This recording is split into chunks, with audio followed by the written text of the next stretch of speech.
Bismillahirrahmanirrahim. Innal hamdalillah nahmaduhu wa nasta'inuhu wa nastaghfiruh wa na'udzu billahi min syururi anfusina wa min sayyiati a'malina. May yahdihillahu fala mudhillalah wa may yudlil falan tajida lahu waliyyan mursyida. Asyhadu an la ilaha illallah wahdahu la syarikalah wa asyhadu anna Muhammadan abduhu wa rasuluhu la nabiyya ba'dah. Allahumma salli ala Muhammad wa ala ali Muhammad kama sallaita ala Ibrahim wa ala ali Ibrahim wa barik ala Muhammad wa ala ali Muhammad kama barakta ala Ibrahim wa ala ali Ibrahim fil alamina innaka Hamidum Majid. Amma ba'du. Ma'asyiral muslimin rahimani wa rahimakumullah, usikum wa nafsiya bitaqwallahi faqad faza man ittaqa. Beberapa pembahasan yang sering kita bahas itu menjelaskan hal-hal yang berkaitan mana yang hal menuju kepada tauhid dan mana yang menuju kepada syirik. Jadi pelajaran tauhid itu kalau diutak-atik berbagai variasinya hanya itu. Mengapa kok begitu?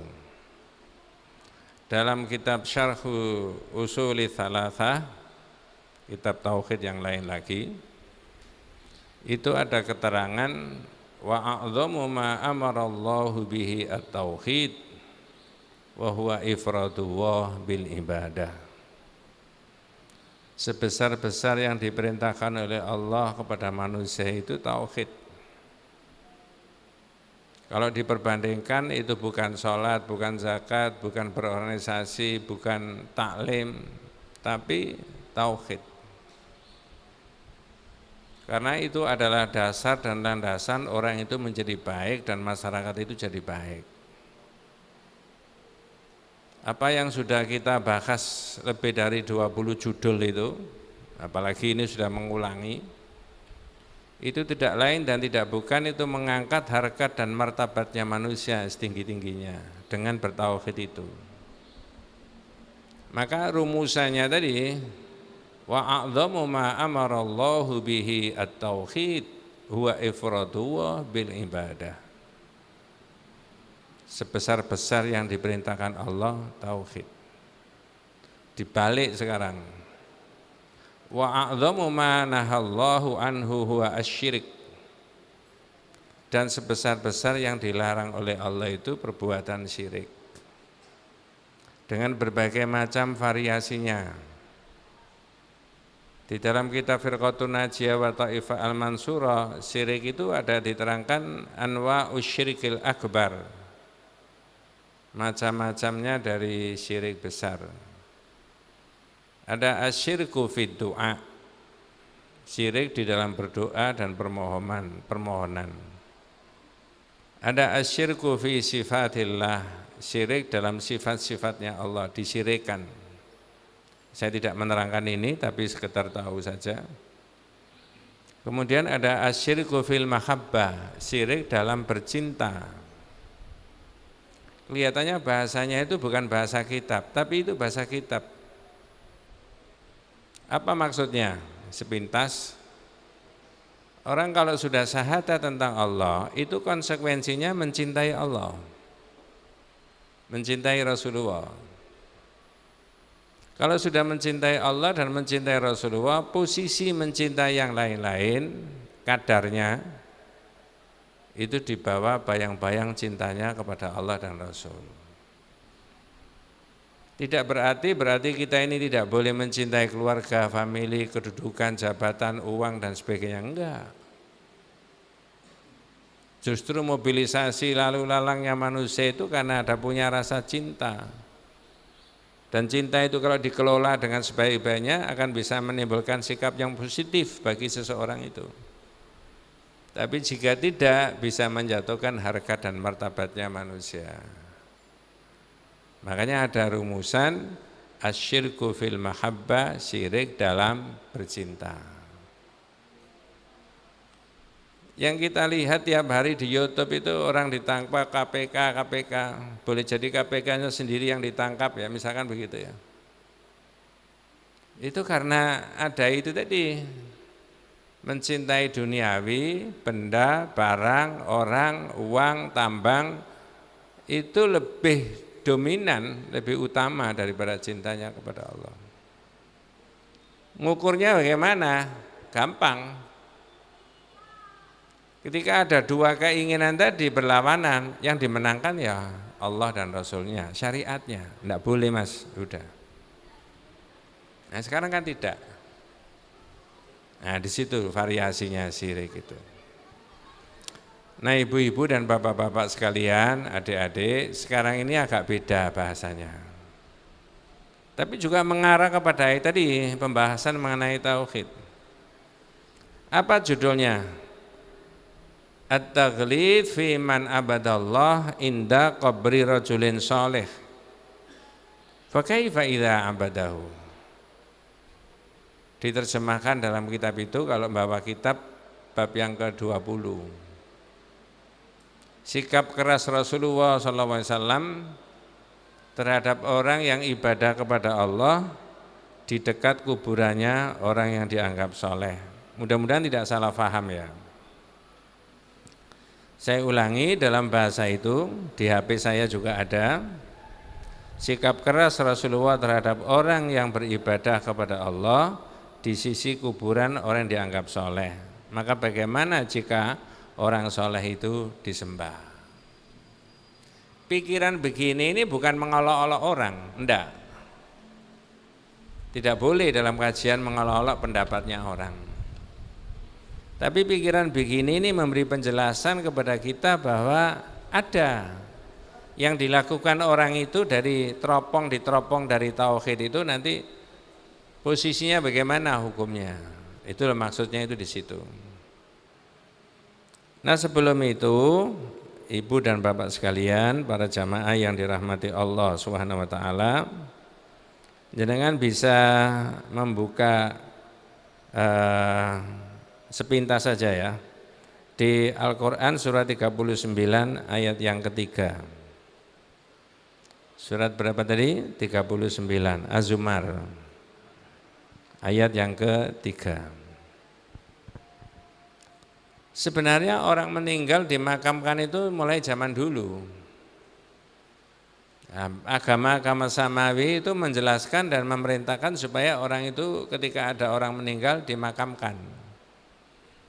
Nah yang dibahas, bagaimana kalau orang dimakamkan itu orang soleh, itu loh maksudnya. Bagaimana sikap kita, orang yang menziarahi kuburan. Nah tak selipkan dulu. Pikiran begini nih Bu, Pak, bukan melarang orang menziarahi kubur, enggak, boleh.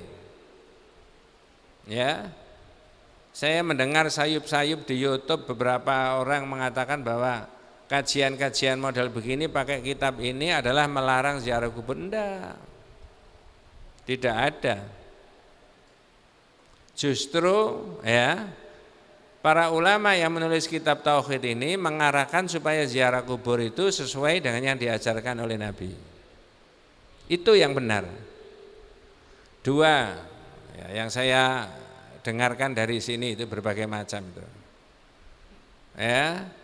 Bahwa mengkaji kitab-kitab begini yang ditulis ini produk dari Arab Saudi itu adalah melarang orang membaca sholawat Nabi. Enggak, sangat amat salah sekali. Justru penulis kitab-kitab tauhid ini mengajarkan bacalah sholawat yang diajarkan oleh Nabi. Nanti di kitab yang lain itu ada bahasan kaifa nusolli ala Nabi. Bagaimana kita baca sholawat Nabi? Karena ayatnya ada, perintahnya ada, keterangannya Nabi juga ada.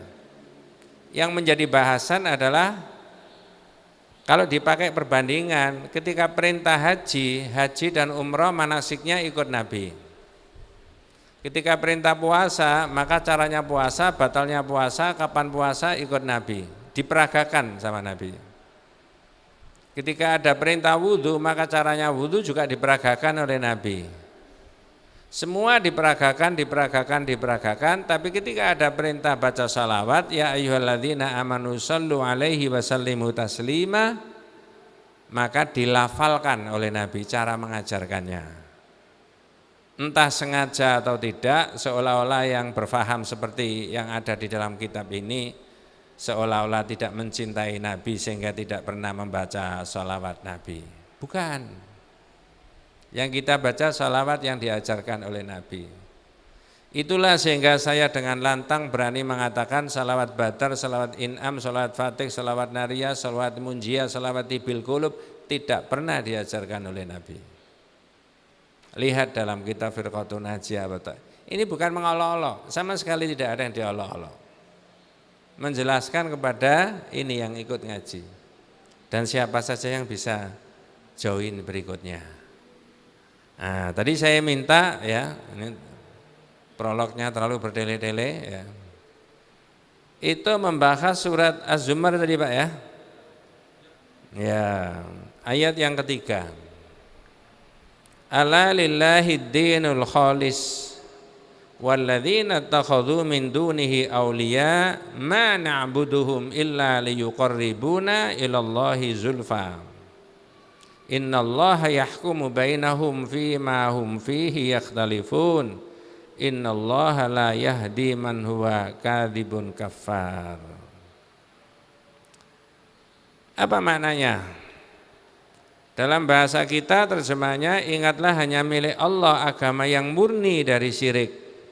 Nah itu tadi yang saya omongkan di awal tadi. Allah itu tidak mengajarkan syirik. Justru syirik itu berikutnya. Berikutnya adalah konsep awal mengenai agama itu tauhid. Saya ulangi, konsep awal tentang agama samawi itu tauhid. Lalu syirik itu berikutnya. Ya. Mengapa kok bisa timbul kesyirikan? Nah, 1 bulan yang lalu, 2 bulan yang lalu sudah dibahas. Ada al-ghuluwu fis sholihin. Orang yang berlebih-lebihan sikapnya kepada orang yang dianggap soleh. Sudah dibahas. Mulai dari zaman eranya Nabi siapa? Jawabannya Nabi Nuh. Ya. Saya enggak baleni lagi tapi lanjut aja di sini. Jadi agama hanya milik Allah, agama yang murni dari syirik. Atau orang kalau menjalankan agama, mengamalkan agama harus dibebaskan dirinya dari perbuatan syirik. Saya tanya jenengan yang hadir, orang sholat ada riyaknya, dapat pahala? Dapat apa tidak? Enggak. Wis kesuwen saya jawab sendiri aja. Sholat ya. Orang zakat ada riyaknya. Dapat pahala apa enggak? Enggak. Batal. Orang haji, mohon maaf, naudzubillah min dzalik, atau umroh ada riyaknya. Saya enggak menerangkan riyak. Nanti ketemu di bab 36. Ada riyaknya. Dapat pahala apa enggak? Enggak. Saya ulangi, itu sholat, itu sedekah, itu zakat, itu haji. Ketika kemudian dalam proses ubudiahnya tadi ada riyaknya, maka terancam batal, tidak dapat pahala. Yang ngarang bukan saya, itu ada hadisnya, itu ada Quran. Kalau begitu, pertanyaan saya, mana yang harus didahulukan? Apakah pelajaran tauhid, ataukah pelajaran sholat, atau pelajaran haji? Mestinya tauhid. Dakwahnya Nabi itu pertama kali juga dakwah tauhid. Wa awwalu ma bada'a bihi da'watu Rasulillah SAW huwa at-tauhid. Pertama kali dakwahnya Nabi itu ya tauhid. Tapi siapa yang meneriakkan tauhid setiap hari? Kadang-kadang tauhid dianggap aliran menyimpang malahan. Na'udzubillah min dzalik. Nah, jadi saya ulangi, ingatlah hanya milik Allah, agama yang murni dari syirik, dan orang-orang yang mengambil perlindung selain daripada Allah, itu dia berkata, kami tidak menyembah mereka, orang yang mati. Ma na'buduhum, kami tidak menyembah mereka, melainkan berharap agar mereka mendekatkan kami kepada Allah dengan sedekat-dekatnya. Jadi kalau ditegur Nabi jangan nyembah, orang mati-mati mas. Oh enggak, saya enggak menyembah mereka. Cuma saya kepingin orang ini bisa mendekatkan keinginan saya kepada Allah. Itu jenengan pelajari di tafsir. Tradisi jahiliyah itu sudah ada begitu. Dan ditegur sama Nabi. Pertanyaannya, itu berhenti sampai zaman jahiliyah apa mungkin terindikasi sampai 2024?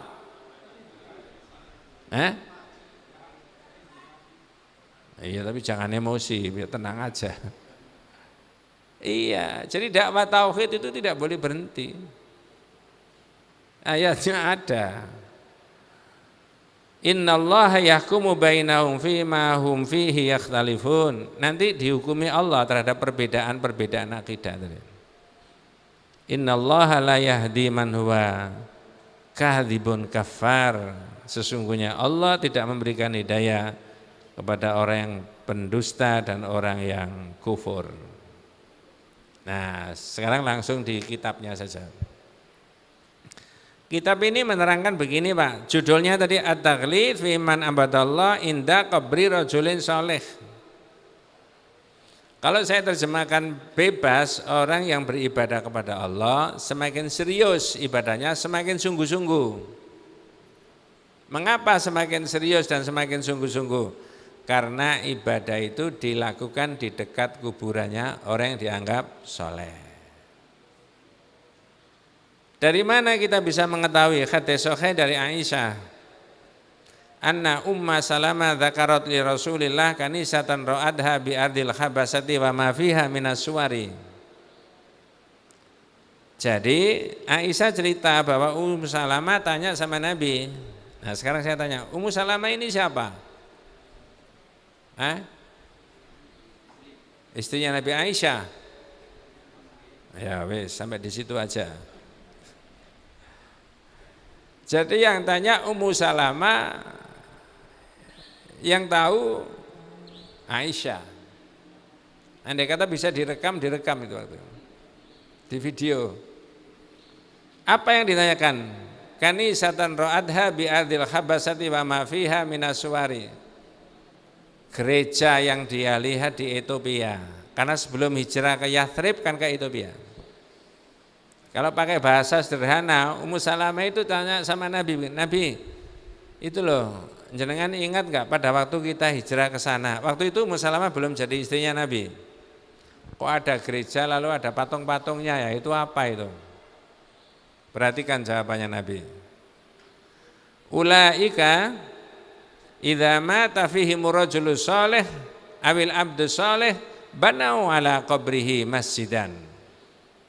Ummu Salamah, mereka itu kalau ada orang soleh atau hamba Allah yang soleh ahli ibadah terus meninggal, mereka bangun di atas kuburannya sebuah tempat ibadah. Saya ulangi. Ulaika idza mata fihim rajulus salih awil abdus salih banau ala qabrihi masjidan.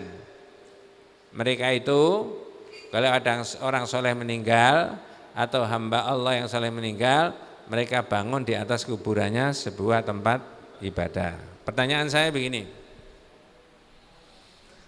apakah ini ada kuburan kemudian dibangun masjid tempat ibadah permanen kayak begini? Ataukah ini kuburan, kemudian kuburan itu difungsikan sebagaimana fungsinya masjid? A apa B?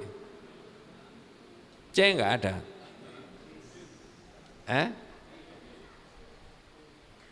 Kalau ini ada kuburan, wabil khusus kuburannya orang soleh, lalu dibangun di atas masjid, di atas kuburan dan tempat ibadah, sudah jelas. Insya Allah tidak ada khilaf. Ya, tidak boleh. Nah sekarang saya tanya, kalau memfungsikan kuburan sebagaimana fungsinya masjid, ada enggak? Sekarang saya tanya, masjid dipakai apa? Salat tok? Orang datang ke masjid, salat 2 rakaat, duduk diam berjam-jam, boleh? Namanya apa? Ibadah enggak itu?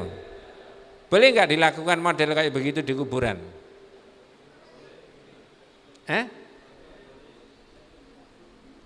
Loh, ada dalilnya itu loh. Ini kan mohon maaf dengan bahasa yang gamblang meluruskan. Ya. Duduk berdiam berlama-lama setengah jam, 1 jam. Sekali-kali dia subhanallah, alhamdulillah, la ilaha illallah, la ilaha illallah. Kalau itu dilakukan di masjid namanya itikaf. Boleh siang, boleh malam. Betul Pak? Tapi kalau model begitu dilakukan di kuburan, itu namanya tenger-tenger itu.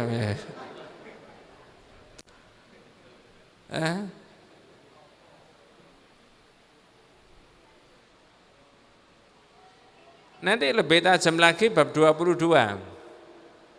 Himayatun Nabi janabat tauhid wasaddahu kulla tariqin yusilu ila syirki.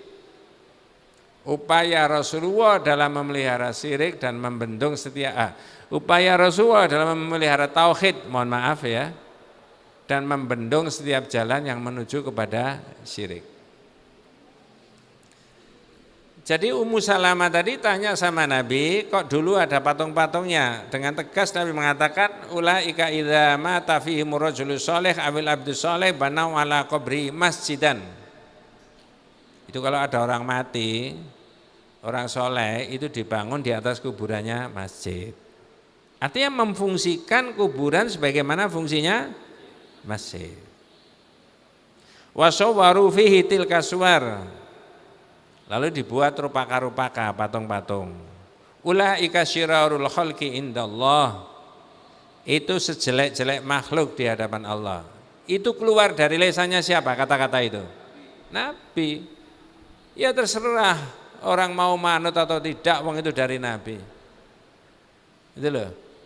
Yang bilang syirarul khalqi indallah, sejelek-jelek makhluk di hadapan Allah, Nabi kita. Yang punya kewenangan dari Allah untuk mengatakan begini, begini, begini, ABCD-nya. Nah, kitab ini menulis, mengapa disebut ulaika syirarul khalqi indallah? Mereka itu adalah sejelek-jelek makhluk di hadapan Allah. Ya. Jangan jawab gini, Mas. Loh Ustaz, orangnya itu lo keren.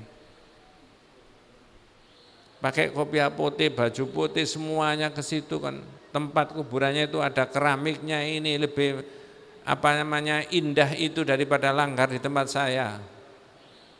Orang rame-rame begitu berzikir, rame-rame begitu berdoa, doanya kepada Allah Ustaz. Nah, yang dibahas kan itu, doanya kepada Allah. Tapi dia semakin serius dilakukan di dekat kuburannya orang yang dianggap apa? Soleh. Yang bilang Nabi. Mengapa disebut syirarul khalqi indallah? Li'anna amalahum hadza wasilatun ilal kufri wa ila syirik. Yang dilakukan itu Mas, yang dilakukan itu mengarah kepada kesyirikan. Tadi di awal sudah saya sebutkan wa a'dhamu ma nahallahu anhu asyirik. Sebesar-besar yang dilarang oleh Allah. Sebesar-besar loh Pak ya. Bukan perzinaan, bukan pencurian, bukan minum khamr, bukan judi. Karena judi itu meracuni kehidupan. Tapi apa? Syirik. Kalau orang berzina yang dizinai manusia, itu kan sudah ucapan kita setiap ngaji. Orang mencuri yang dicuri duitnya manusia. Orang membunuh yang dibunuh manusia. Tapi syirik itu Allah. Maka wa'adhamu ma nahallahu anhu asyirik. Sebesar-besar yang dilarang oleh Allah syirik itu tadi. Nah di situ loh. Maka Nabi tadi mengatakan ulaika syirarul khalqi indallah faha ulai jama'u bainal fitnataini. Itu menimbulkan 2 fitnah bencana. Fitnatul kubur wa fitnatul tamathil, yaitu fitnah bisa mengarah, menyembah kuburan yang pertama, yang kedua fitnah bisa rupaka-rupaka tadi. Nanti ada pembahasannya sendiri mengenai rupaka-rupaka. Ya. Nah, begitu. Nah, sekarang saya tanya jenengan itu. Ziarah kubur itu boleh apa tidak? Tadi saya sebutkan. Jawabannya boleh.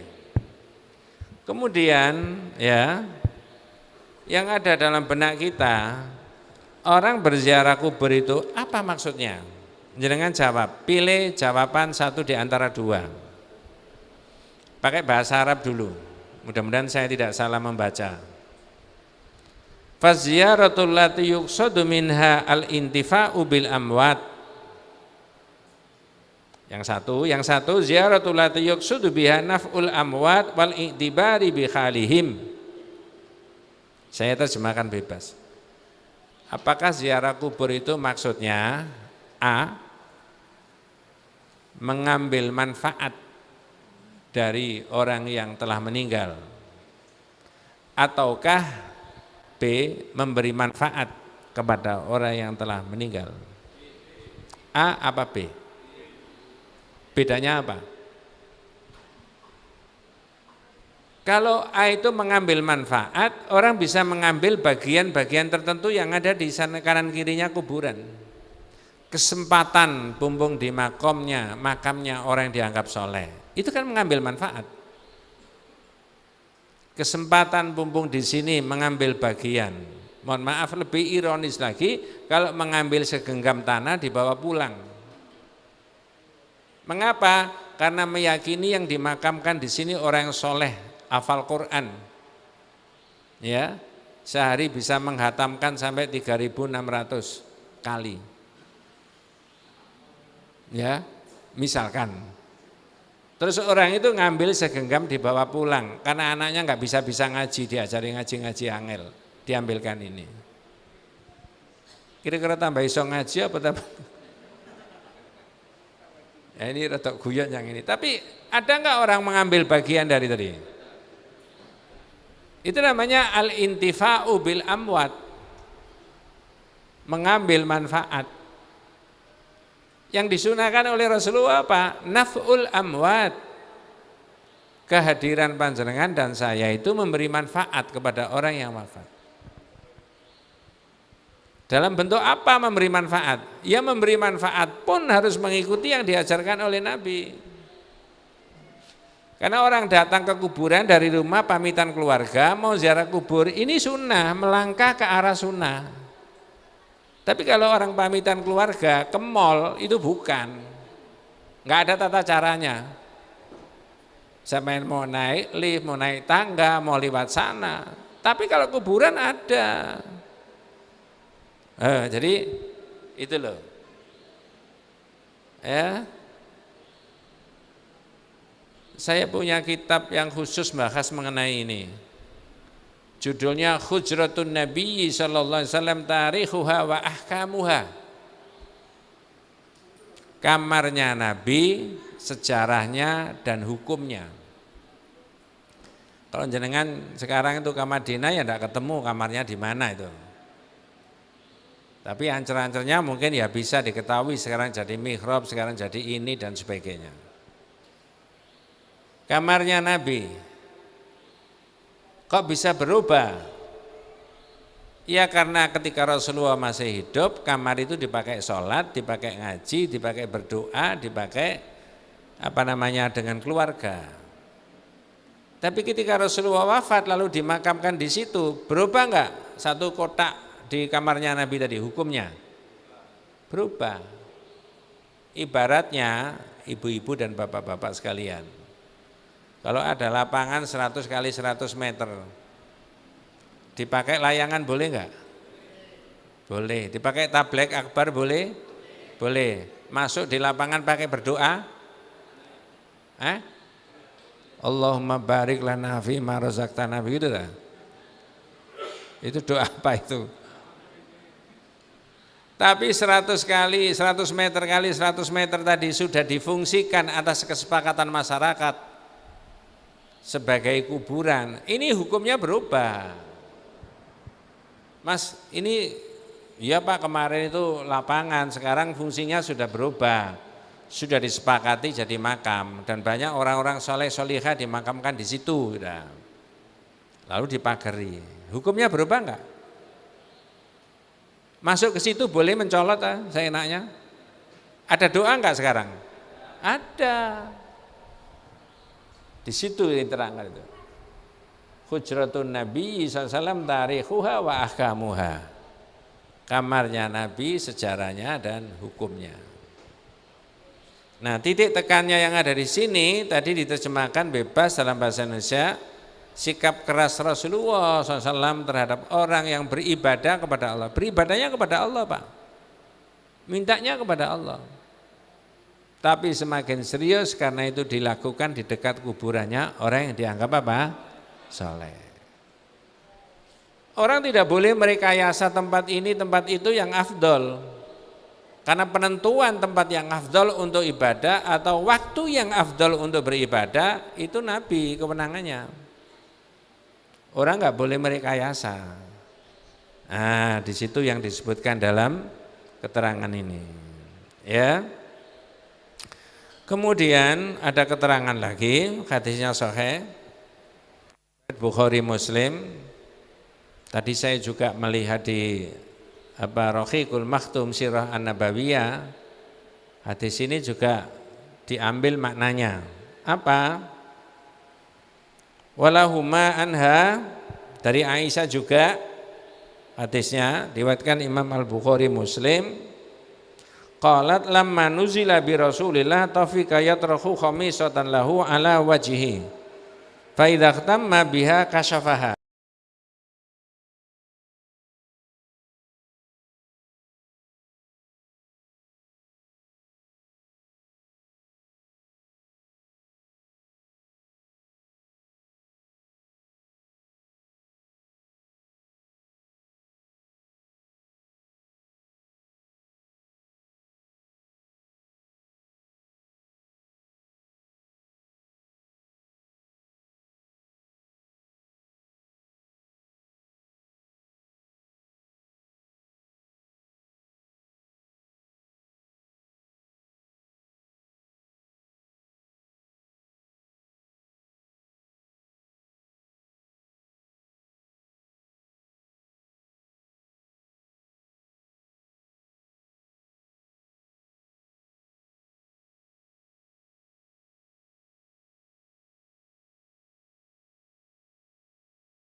Di tempat lain saya ditanya, Ustaz, katanya kalau Nabi Muhammad itu Habib, Nabi Ibrahim itu Khalil. Enggak. Sama. Bedanya. Kalau Khalil tentang Nabi Ibrahim di Quran. Tapi ini Khalil ada di hadis. Fa'in